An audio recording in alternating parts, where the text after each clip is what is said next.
Sir কিভাবে সংগঠনের কথা ভাবলেন? সংগঠনের কথাটা ভাবতে গেলে বলতে হয় যে আমরা যেভাবে কাজ করছিলাম সেই কাজগুলো বিক্ষিপ্তভাবে হয়।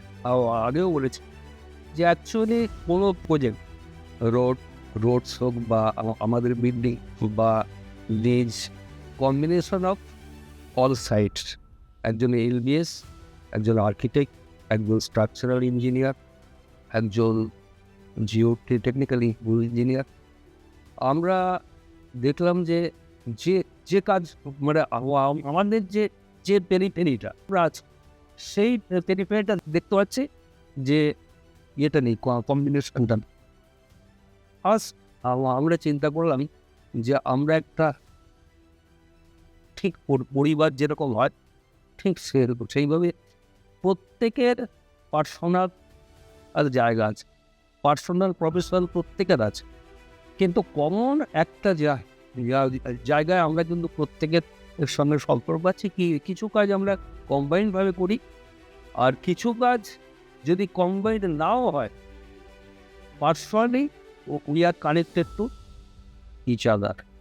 কাজটার যেন মানটা ভালো হয়, কারণ এই যে কাজের মান, সেই কাজের মানটার উপরে ক্লায়েন্টের তো ডিপেন্ড করছেই, তার লংজিভিটি, তার কস্টিং, এইটার একটা সোশ্যাল ইম্প্যাক্টও আছে।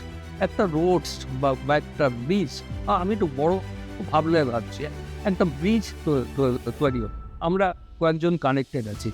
সেই ব্রিজটা কিন্তু পার্সোনাল না, যে আমার একটা বাড়ি আছে দুদিন পরে রিপেয়ার করবো, সেই ব্রিজটাকে কিন্তু পাবলিক ওয়ার্কস, সেই কাজটা ঠিকভাবে হওয়া দরকার। অবশ্য প্রত্যেকটাই হওয়া দরকার, বিল্ডিংটা হওয়া দরকার, প্রত্যেকটা কাজে। সেই জন্য ভাবলাম যে যা যা আমরা দেখি হয়তো কোথাও আছে, আমাদের চোখে পড়েনি। আমরা প্রথম ভাবলাম এই আমি এলবিএস আমার মতো রইল, ও আর্কিটেক্ট ওর মতো রইল, এটা যেন না হয়। প্রত্যেকের সঙ্গে আমার পরিবার, আমার এই যে পরিবার, আমাদের এই পরিবারের প্রত্যেকের সঙ্গে একটা ভালোবাসা আছে, লাভ, রেসপেক্ট, রেসপন্সিবিলিটি, এইটা আমরা মেনটেন করি যাতে কাজের মান